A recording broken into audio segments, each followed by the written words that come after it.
तो आज का दंगल मध्य प्रदेश और छत्तीसगढ़ विधानसभा चुनावों को लेकर, क्योंकि दोनों ही जगह, दोनों ही राज्यों में 17 नवंबर को मतदान होना है और इसीलिए बस अब से थोड़ी ही देर बाद सार्वजनिक चुनाव प्रचार थम जाएगा। मध्य प्रदेश में 230 सीटों पर, छत्तीसगढ़ की 70 सीटें, कुल मिलाकर 300 सीटों पर 8 करोड़ से अधिक मतदाता एक दिन बाद यानी कि परसों अपना निर्णय सुनाने वाले हैं। दोनों ही राज्यों में सत्ताधारी दलों के सामने अपनी अपनी सत्ता बचाने की चुनौती है, तो विपक्ष के सामने सत्ता में वापसी का अवसर। लेकिन चुनाव प्रचार के अंतिम दिन बीजेपी और कांग्रेस की ओर से 3 बड़े विषयों पर राजनीति हुई है।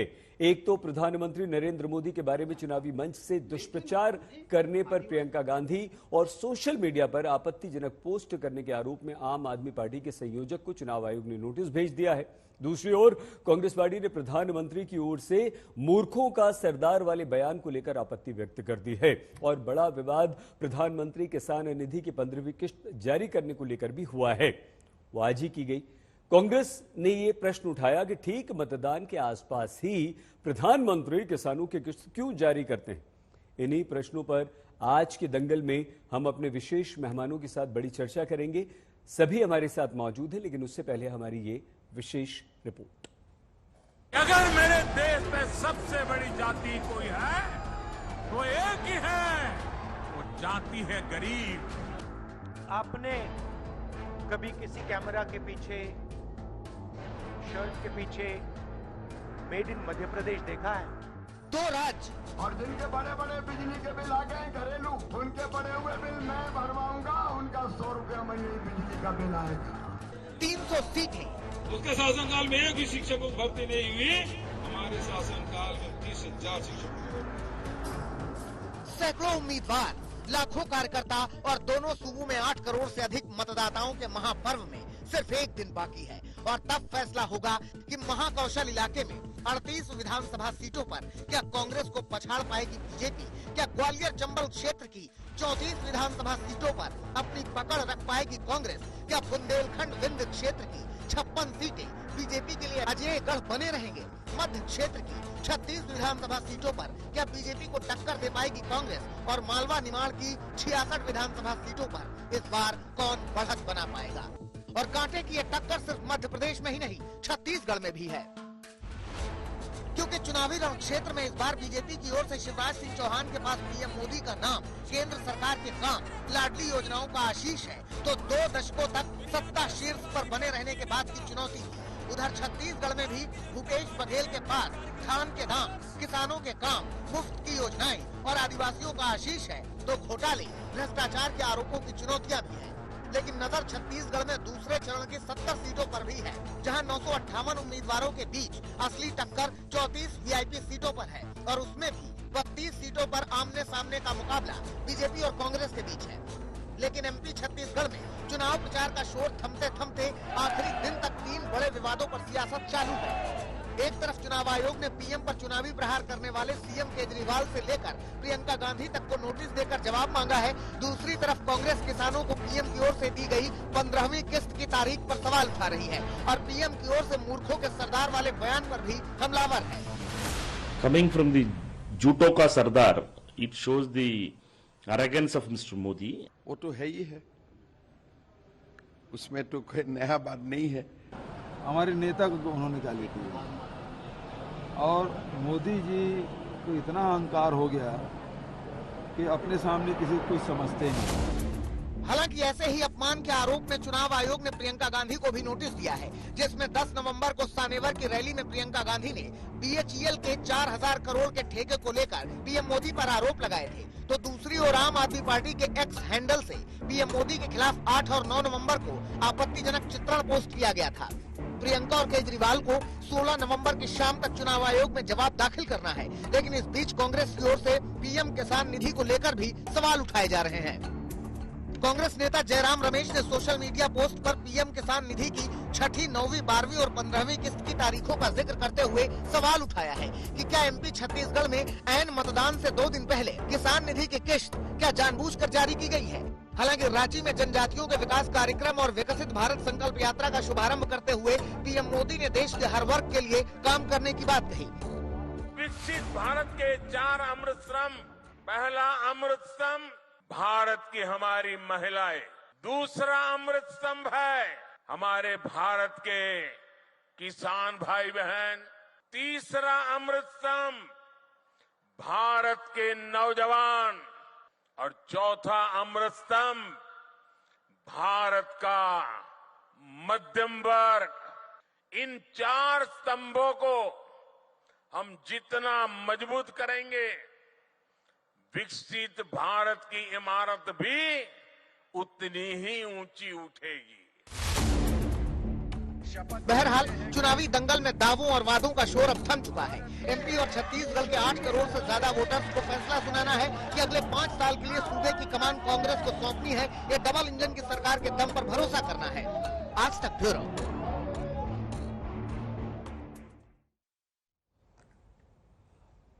आइए हम जल्दी से आपका हमारे मेहमानों से परिचय करवा दें। डॉक्टर सुधांशु त्रिवेदी, अखिलेश प्रताप सिंह, आशुतोष विनोद अग्निहोत्री जी, जयंता घोषाल जी, आप पांचों को नमस्कार। बहुत धन्यवाद आप सभी का आज तक के हमारे इस कार्यक्रम में शामिल होने के लिए। सुधांशु जी, हम एक संक्षिप्त टिप्पणी, क्योंकि चुनाव प्रचार खत्म हो रहा है, अब सिर्फ मतदाताओं पर आप और सभी राजनीतिक दल निर्भर करते हैं। दोनों जगह मध्य प्रदेश, छत्तीसगढ़ में वो कौन से मुद्दे होंगे, वो कौन से आपके काम होंगे, वो कौन से आपके वादे होंगे जो आप एक जगह आपकी सरकार बचाएंगे, दोबारा आपको सत्ता में ला सकते हैं, और दूसरी जगह आपको सत्ता प्राप्त हो सकती है।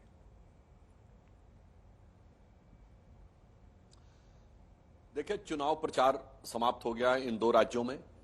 मध्य प्रदेश में विगत 20 वर्षों में 1.5 वर्ष का कार्यकाल छोड़ दें तो लगभग हमारी सरकार रही 18 वर्षों में, और जो अभूतपूर्व ऐतिहासिक परिवर्तन हुआ है।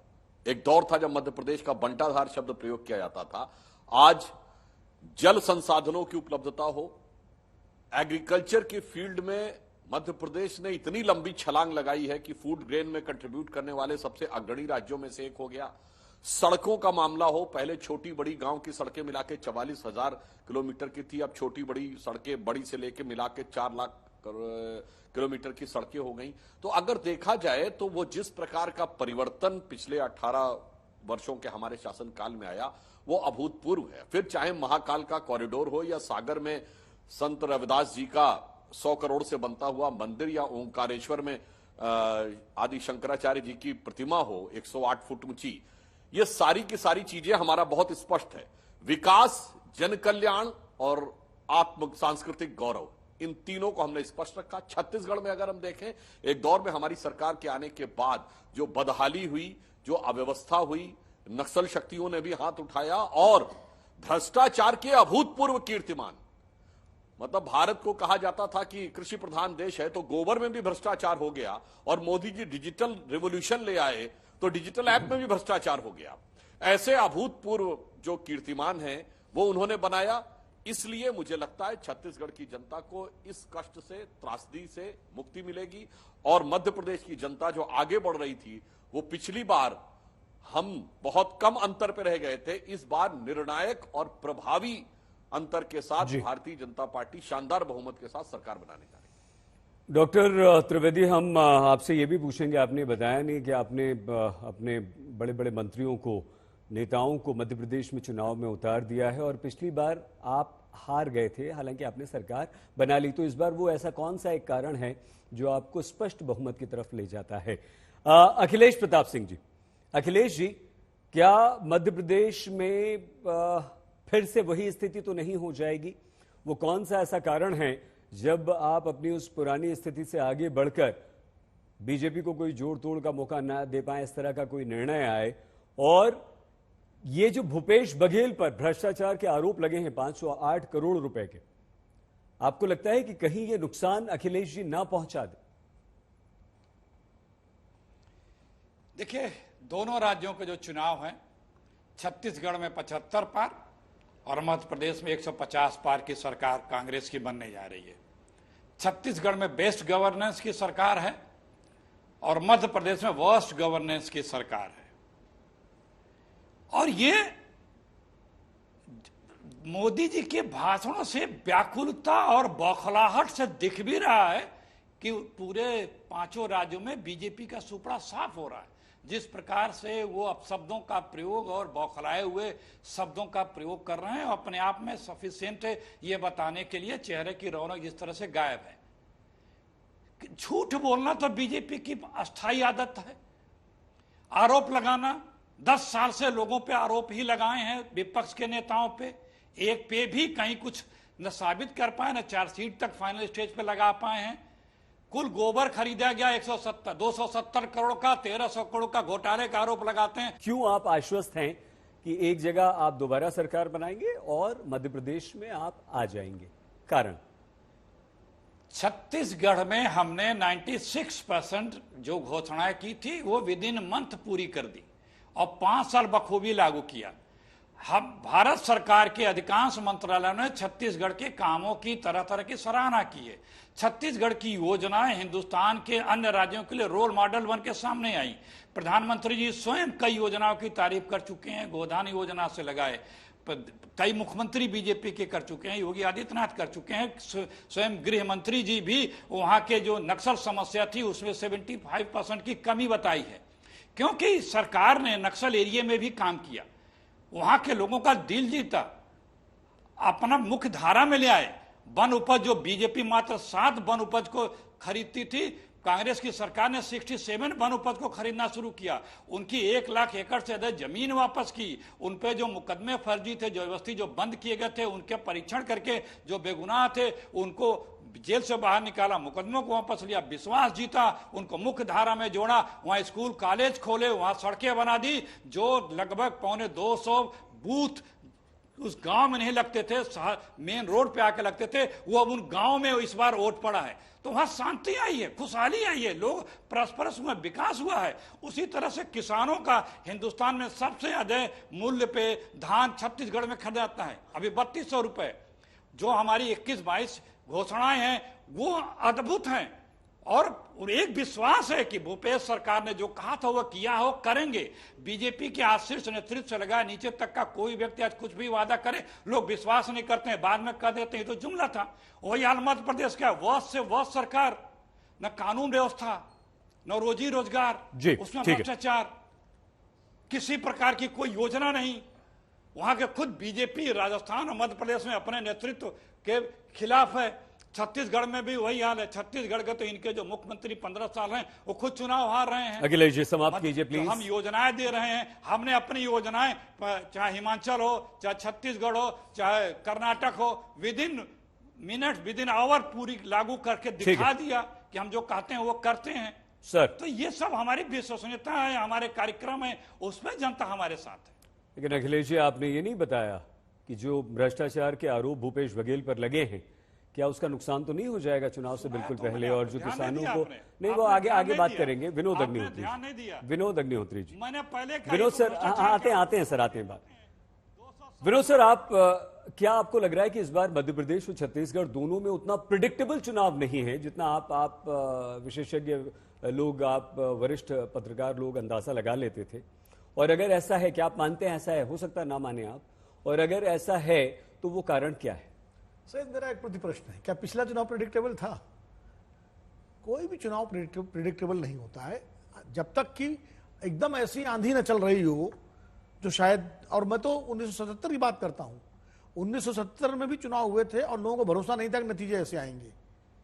और रात में जब 12 बजे इंदिरा गांधी के चुनाव हारने की खबर आई है तब लोगों को आश्चर्य हुआ क्या हो रहा। तो चुनाव होता है सर, जहां तक प्रेडिक्शन की बात है, और प्रेडिक्शन सब अपने अपने हिसाब से करते हैं, जाकी रही भावना जैसी वाले अंदाज में।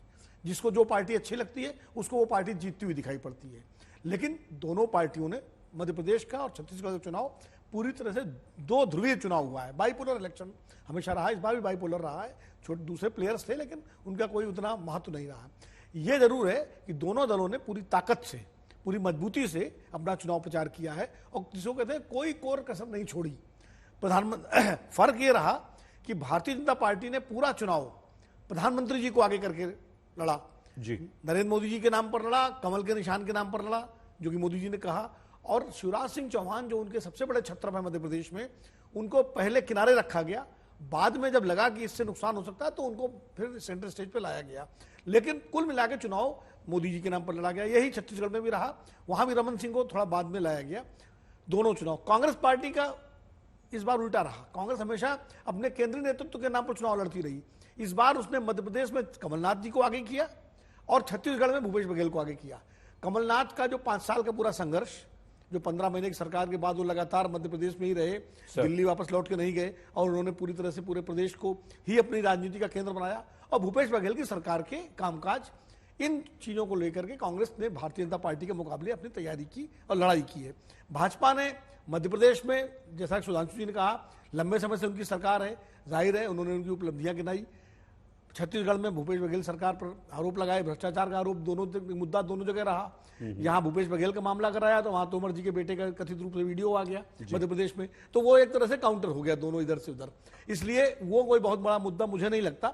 लेकिन एक चीज जरूर है कि इस पूरे चुनाव में प्रधानमंत्री जी ने सबसे ज्यादा अगर हमला किया है तो कांग्रेस पार्टी पर किया है। अपनी सरकारों के कामकाज गिनाने से ज्यादा उन्होंने कांग्रेस पर निशाना साधा है और कांग्रेस को एक तरह से कटघरे में खड़ा किया है और उनको लगता है कि शायद इससे जो है कांग्रेस का थोड़ा जो बेस है वो कमजोर कर सकते हैं। वहीं कांग्रेस ने अपनी गारंटियों पर जोर दिया, तो उनकी गारंटी के जवाब में मोदी जी ने कहा मेरी अपनी गारंटी है, मोदी गारंटी उन्होंने नया राजनीति में शब्द इजाद किया भारतीय। तो कुल मिलाकर के चुनाव बहुत दिलचस्प है, इनके नतीजे बहुत दिलचस्प होंगे और 2024 की टोन को सेट करेंगे। ठीक है विनोद सर। जयंता घोषाल जी, दादा क्या होता है दोनों प्रदेशों की अगर बात करें तो इन प्रदेशों की जनता जो उसने 5 साल देखा, भोगा, जो सुविधाएं उसे मिली, हम 2 जगह की बात कर लेते हैं। एक मध्य प्रदेश में लाडली बहना अंत में चुनाव से कुछ दिन पहले शिवराज सिंह चौहान ने पैसे देने शुरू किए, और छत्तीसगढ़ में अगर इतना बड़ा भ्रष्टाचार का आरोप भूपेश बघेल पर लग जाता है तो क्या दादा इन बातों का असर होता है या 5 साल जो भोगा है राज्य की जनता ने उस पर वोट देती है? मुझे लगता है असर होता है। अगर आप पहले ही कह देंगे कि कोई असर नहीं है तो वो एक बहुत कैटेगोरिकल स्टेटमेंट हो जाता है।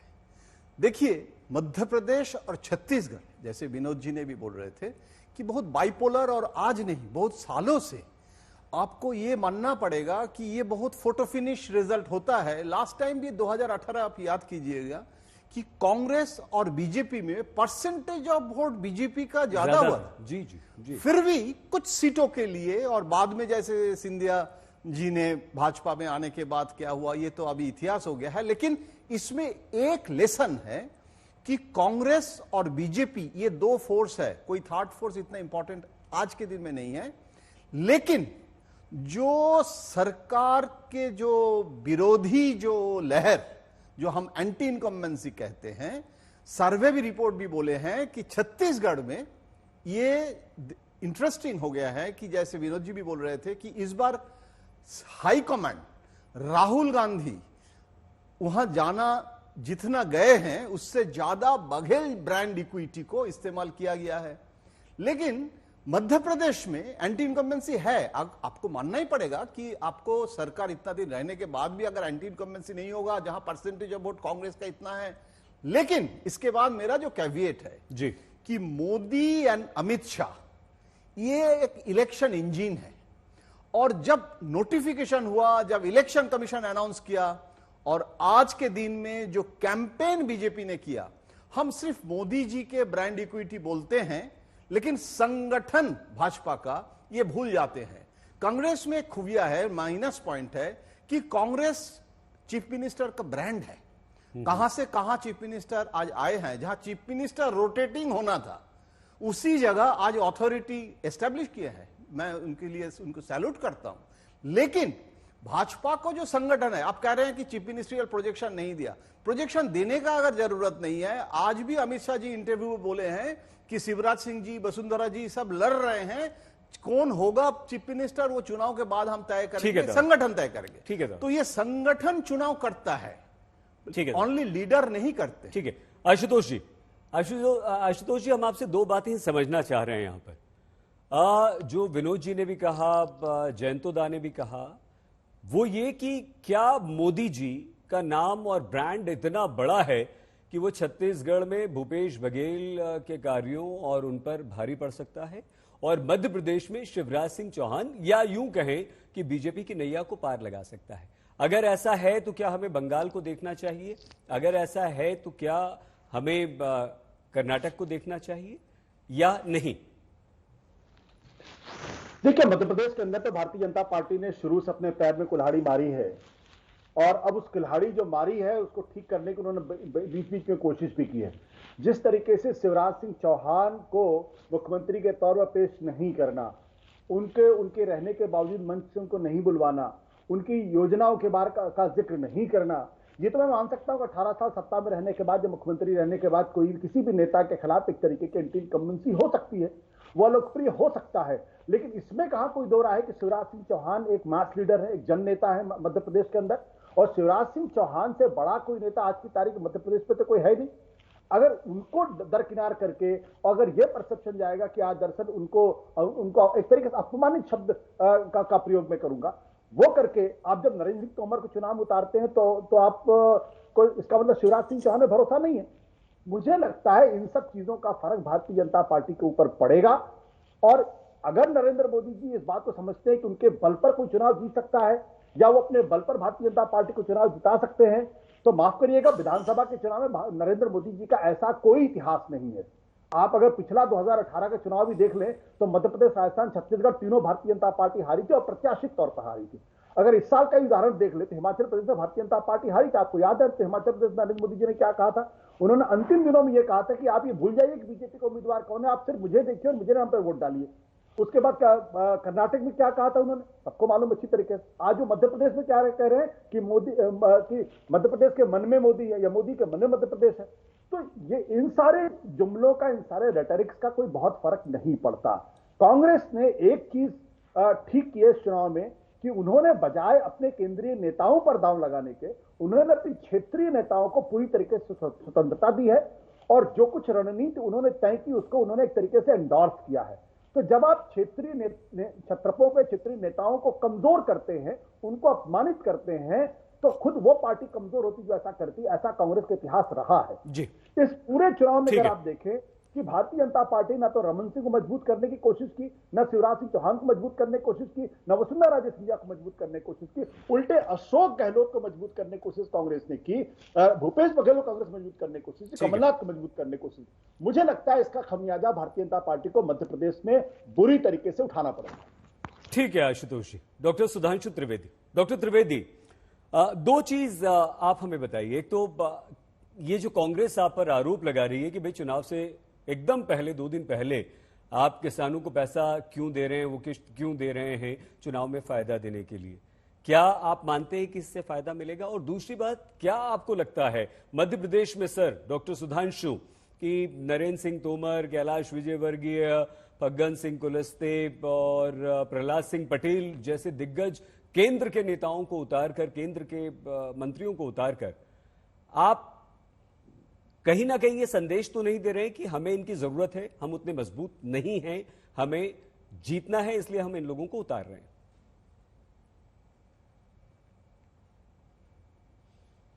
देखिए सही जी, सबसे पहले तो अभी जब आपने हम लोगों की डिबेट रोक के वो न्यूज चलाई थी तो विराट कोहली के 50 शतक के रिकॉर्ड के लिए मैं उनको, विराट को बधाई देता हूं। और जो आपके एंकर अभी कह रहे थे, तो अभी भारत के 50 साल पूरा होने में 1 साल बाकी है। इंडिया ने अपना पहला वनडे इंटरनेशनल 1974 में जब इंग्लैंड के दौरे पर थे तब खेला था, तो नेक्स्ट ईयर हमारे 50 साल इंटरनेशनल वनडे क्रिकेट में पूरे हो जाएंगे। खैर, अब हम आते हैं आज के विषय के ऊपर।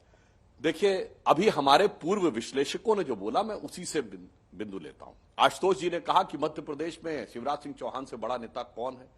बहुत साफ हो गई बात कि शिवराज सिंह चौहान जी से बड़ा मध्य प्रदेश में कोई नेता नहीं है, और किसी के मन में कोई संशय नहीं होना चाहिए कि मोदी जी से बड़ा नेता राष्ट्रीय स्तर पर नहीं है। दूसरा विषय, जयंत घोषाल जी ने कहा कि संगठन भारतीय जनता पार्टी का अधिक मजबूत है। अब तीनों बातों को मिला लें तो पिक्चर बहुत हद तक साफ दिखाई पड़ने लगती है। चौथी बात जो विनोद अग्निहोत्री जी ने कही और आशुतोष जी ने भी कही कि कांग्रेस ने यह एक स्ट्रेटजी बनाई कि क्षेत्रीय नेतृत्व को आगे रखेंगे और केंद्रीय नेतृत्व को नहीं। अब देश की विवेकपूर्ण जनता समझती है ये स्ट्रेटजी है या विवशता है, क्योंकि आज वास्तविकता यह है कि हमारा केंद्रीय नेतृत्व जो है, श्री नरेंद्र मोदी जी और हमारा केंद्रीय नेतृत्व जहां जाता है, हमारा 1-2% वोट बढ़ता है।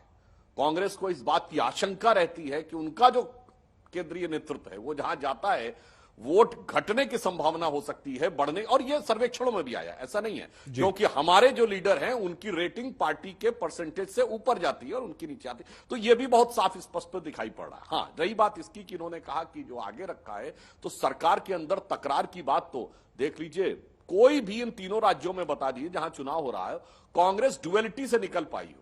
हर जगह दो दो लोग एक दूसरे से, बताइए, आज ही राजस्थान में फोटो जारी की गई है कि एक ही टेबल के ऊपर एक कमरे में अशोक गहलोत जी भी बैठे, सचिन पायलट भी, तो फोटो जारी करनी पड़ी। मध्य प्रदेश में वीडियो जारी किया दिग्विजय सिंह जी ने कि नहीं नहीं, सब भ्रम फैलाया जा रहा, हम सब एक हैं। के सिंहदेव और भूपेश बघेल जी के बीच में क्या है वो पता। अब गारंटी की बात पे जो अखिलेश जी ने कहा था उसका जवाब दे देता हूं। इन्होंने गारंटी ये दी थी हिमाचल में कि हम आएंगे और पेट्रोल डीजल की कीमतें कम कर देंगे, और आते ही धड़ाधड़ कीमतें 3 से लेकर 6 रुपए बढ़ा देनी पड़ी। इन्होंने गारंटी कर्नाटक में यह दी थी कि 2,000 रुपए और 3,000 रुपए का वो फला फला योजना में लाभ देंगे, पर हकीकत क्या थी, बाकियों को तो 2,000 3,000 का झुंझुना दिया, और फिर क्या घोषणा लागू की कि अल्पसंख्यक समाज में यदि कोई व्यक्ति 4 व्हीलर खरीदेगा व्यावसायिक आधार के काम के लिए, तो आधा पैसा सरकार देगी। यानी 4 लाख की गाड़ी होगी तो 2 लाख सरकार देगी, यानी इन बाकियों को तो दे दिया, गरीबों को 2,000 3,000 का झुंझुना, और अपने वोट बैंक को 2 और 3 लाख की सौगात। तो मेरे विचार से इनकी गारंटी हो, इनकी पार्टी के अंदर का घमासान हो, इनकी पार्टी का परफॉर्मेंस हो, अथवा इनके नेतृत्व की जनता में स्वीकार्यता या नकारात्मकता, इन सारे कारणों के आधार पर बहुत स्पष्ट रूप से कहा जा सकता है कि निर्णायक और प्रभावी जनादेश भाजपा के पक्ष में आएगा। पिछले चुनाव में भी हमारा मत प्रतिशत अधिक था, 4-5 सीटों का अंतर रह गया था। इस बार मुझे लगता है कि वह स्थिति नहीं आएगी, और मत प्रतिशत और सीट दोनों में मध्य प्रदेश में हम बहुत शानदार जीत हासिल करेंगे। ठीक है डॉक्टर त्रिवेदी। अखिलेश जी, 2 बात। पहला तो सीधा सीधा ये कि क्या आपके जो क्षेत्रीय राज्य स्तर के नेता हैं, चाहे मध्य प्रदेश में कमलनाथ हो, दिग्विजय हो, या भूपेश बघेल छत्तीसगढ़ में हो, और टीएस सिंहदेव हो, यहां नेता आपके पास ज्यादा हो गए हैं और उनकी महत्वाकांक्षा कहीं ना कहीं आगे आड़े आ जाती है। हम राजस्थान की बात आज नहीं कर रहे हैं क्योंकि 2 राज्यों में परसों वोटिंग है, उसकी बात कर रहे हैं। इन पर नरेंद्र मोदी एक ब्रांड और एक परसेप्शन के तौर पर भारी पड़ते हैं। क्या आप स्वीकार करते हैं ईमानदारी से सर? ये आपका प्रश्न ही गलत है। नरेंद्र मोदी जी आज जो है वो बोझ हैं। पहले नरेंद्र मोदी जी चुनाव के मास्टर माने जाते थे, अब वो चुनाव का डिजास्टर हैं। कहीं का भी चुनाव देख लीजिए, सिर्फ गुजरात जीते हैं पिछले लगभग 1 वर्षों में, और कहीं पे भी वो सिर्फ अपने लिए वोट मांगे हैं, और हर स्तर पे जाके वोट मांगे हैं। अपना मुखड़ा भी ले आए, दुखड़ा भी ले आए, आलाप भी ले आए और विलाप भी ले आए, लेकिन कुछ चला नहीं। और इस चुनाव में भी ये चारों शब्दों का वो प्रयोग कर रहे हैं कि अपना मुखड़े पे भी वोट दे दो, अपना दुखड़ा भी बताते हैं कि मुझे ये शब्दों का कहा जा रहा है, जबकि सबसे ज्यादा आप शब्दों का प्रयोग वो खुद ही कर रहे हैं। तो ये अपने आप परिलक्षित करता है कि आप किस लेवल पे जा चुके हैं। वो मान चुके हैं कि अब उनसे कुछ होने वाला नहीं है, और कांग्रेस के पास लीडरों की गैलेक्सी है। वहां तो दूसरा साहब के साथ में फोटो में फ्रेम में नहीं कोई आ सकता, दूसरे को लीडरशिप कहां कोई स्वीकार सकता है या कह सकता है या बता सकता है। हमारे यहाँ जो लीडर्स हैं वो सब में आपस में नेतृत्व को लेकर के कुछ नहीं है, बहुत अच्छी अंडरस्टैंडिंग है, साथ में काम अच्छा अखिलेश जी ये बताइए, और उसी का नतीजा है कि एक। अच्छा आप रुक गए, हम चाह रहे थे सेंटेंस पूरा कर लें आप। क्या आपको लगता है कि राहुल गांधी वैसे ब्रांड नहीं बन पाए जैसा ब्रांड नरेंद्र मोदी बन गए? हमें नरेंद्र मोदी जैसा ब्रांड चाहिए भी नहीं कि जिसके भाषणों में मैक्सिमम असत्य रहता है, जिसकी विश्वसनीयता ही नहीं है, जिस व्यक्ति के भाषणों में अधिकतर असत्य रहता हो, जिसकी क्रेडेंशियल्स नहीं हो, जो बोलता है उसका कभी अनुपालन ही नहीं करता है, मनसा वाचा कर्मा जिसमें मेल ना हो। 4 वीडियो आ चुके हैं हमारे बीजेपी के केंद्रीय मंत्री के एक पुत्र का, रोजाना नए नए आ रहे हैं। पता नहीं इनके घर के एड्रेस ईडी सीबीआई के पास है कि नहीं है। भ्रष्टाचार के तमाम आरोप लगे हुए लोग इनकी वॉशिंग मशीन में इनके डिटर्जेंट पाउडर से साफ हो जाते हैं। कभी कहां तक मोदी जी ने विपक्ष के अलावा जो विपक्ष के लोग भी जो चले गए बीजेपी में, या उन लोगों ने जो भ्रष्टाचार किया, उन भ्रष्टाचारियों के नाम या उनके भ्रष्टाचार का उच्चारण भी अपने मुखारविंदों से किया क्या? कहते हैं मेरे बगल में कोई भ्रष्टाचारी नहीं बैठ सकता। सारे भ्रष्टाचारियों को तो आपने अपने सिंहासन पे अगल बगल बिठा रखा है, अपने वॉशिंग मशीन में ला करके। ठीक है सर, इसी मध्य प्रदेश में जो बोलते थे आप, तो उनके वचनों में, उनके कथनी करने में कहीं कोई मेल नहीं खाता है। ठीक है, कोई नहीं मेल खाता। विनोद अग्निहोत्री जी, विनोद सर, दो बातें हमें समझाई। हम सिर्फ मध्य प्रदेश पे आपसे फोकस करते हैं सर, बाद में छत्तीसगढ़ पर भी पूछेंगे।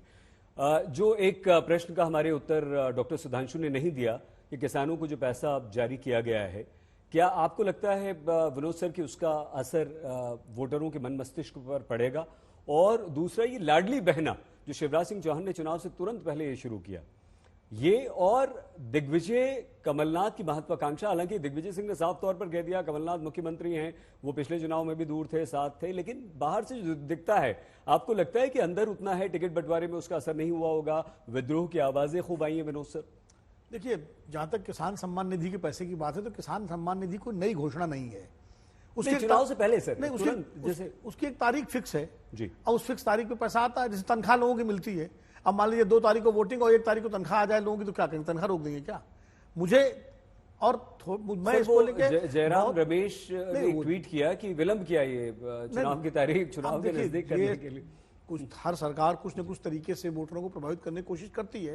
तो जयराम जी ने अगर ट्वीट किया है तो हो सकता है उनके ट्वीट पर कोई आधार हो, लेकिन मुझे नहीं लगता है किसान सम्मान निधि की राशि आ गई और जो आदमी। सर, ये ट्वीट दिखा दिया, अगर एक बार हम पढ़ लें। पीएम किसान की 12वीं किश्त 17 अक्टूबर 2022 को जारी की गई, छठी 1 अगस्त 2020 को, 9वीं 9 अगस्त 2021 को, 12वीं 17 अक्टूबर 22, आज 15वीं 15 नवंबर 2023 को। अब सर देखिए ना, अगस्त से नवंबर, देखिए ये देखना, इसका विश्लेषण करना चुनाव आयोग का काम है कि क्या इसमें वाकई कोई सरकार का प्रयास है। लेकिन मुझे लगता है ये एक रूटीन चीज है, हो सकता है सरकार ने का अपना एक उद्देश्य रहा हो कि इससे जो है, लेकिन मतदाता इससे बहुत ज्यादा प्रभावित होंगे मुझे नहीं लगता। वो किसी नई घोषणा से प्रभावित हो सकते हैं। ये पैसा आज नहीं मिलता, लाडली बहना से आज नहीं मिलता, 5 दिन बाद मिल जाता, लाडली बहना से मिल जाता, वो तो मिलना ही है उनको। लाडली बहना से सर, लाडली बहना के बारे में मेरा बड़ा दिलचस्प है। लाडली बहना का नारा अकेले शिवराज सिंह चौहान लगा रहे हैं, बाकी अमित शाह जी के भाषण में कहीं उसका जिक्र नहीं है, मोदी जी के भाषणों में जिक्र नहीं है, नड्डा जी के भाषण में शायद हो तो हो, मतलब बीजेपी का केंद्रीय नेता तो लाडली बहना की बात नहीं कर रहा। शिवराज सिंह चौहान जरूर लाडली बहना की बात कर रहे हैं, और वो बार बार जो है उसको लेकर के कि भाई वो उनकी एक यूएसपी है। तो निश्चित रूप से एक महिलाओं को आकर्षित करने के लिए उन्होंने एक योजना शुरू की थी।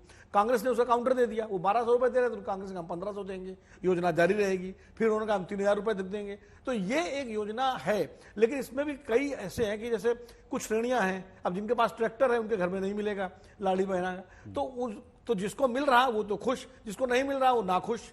तो ये दुधारी तलवार भी हो सकती है कि क्योंकि जब एक को आप टॉफी दें और दूसरे को न दें, 4 बच्चे खड़े हो और 2 को दें 2 को न दें, 2 जो खुश हो जाएंगे 2 नाराज हो जाएंगे, ये भी एक है। लेकिन फिर भी शिवराज सिंह चौहान ने एक ये बड़ी योजना शुरू करके कोशिश की कि गेम चेंजर ये योजना साबित हो सके। कितना होगी कितना नहीं होगी ये 3 तारीख को हमको पता लगेगा।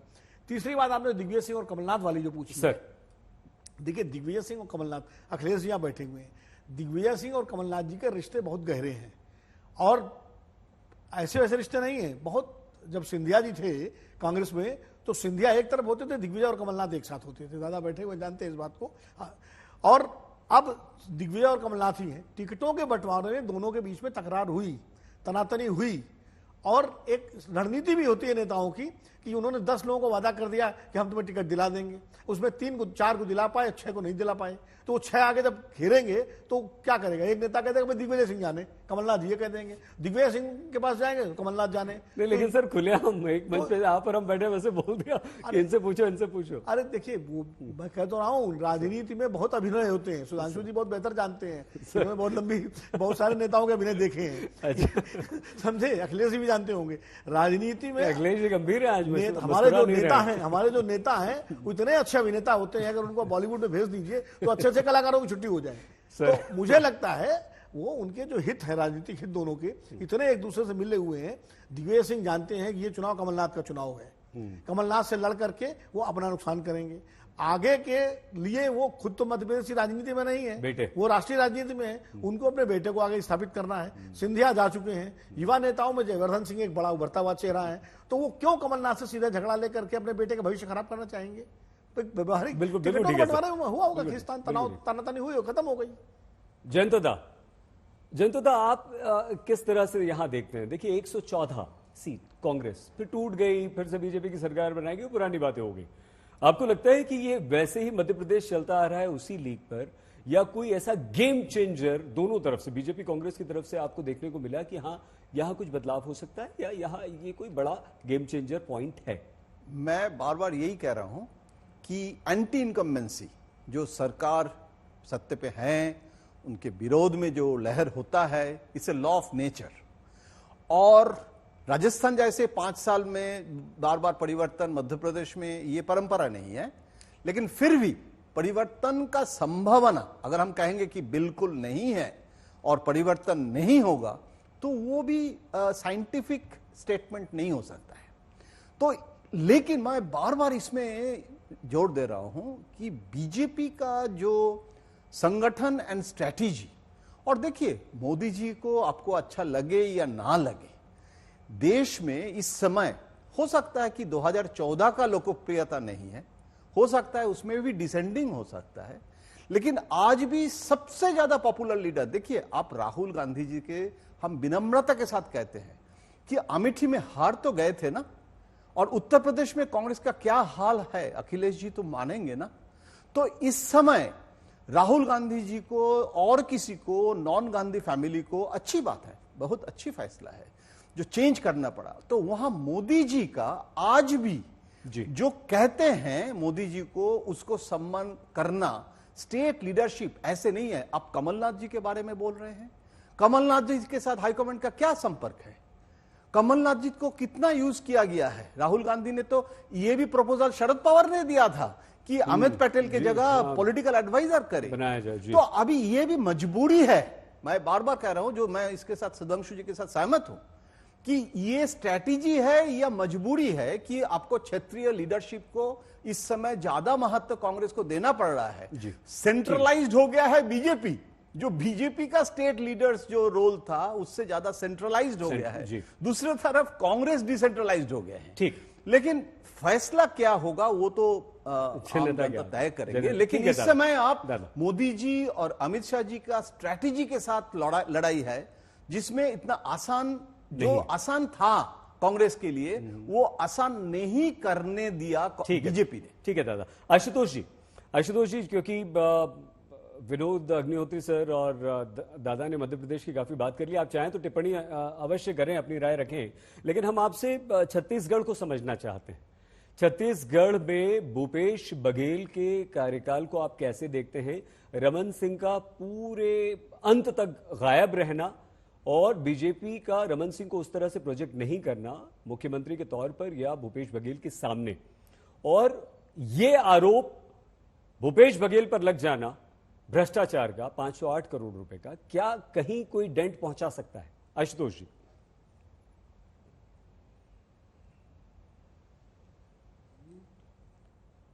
सर आप अनम्यूट कर लीजिए प्लीज, आपकी आवाज नहीं आ रही। बिल्कुल सही। हमें सबसे पहले समझना पड़ेगा कि मध्य प्रदेश और छत्तीसगढ़, एक जमाने में मध्य प्रदेश छत्तीसगढ़ एक ही थे। इनकी राजनीतिक तासीर क्या?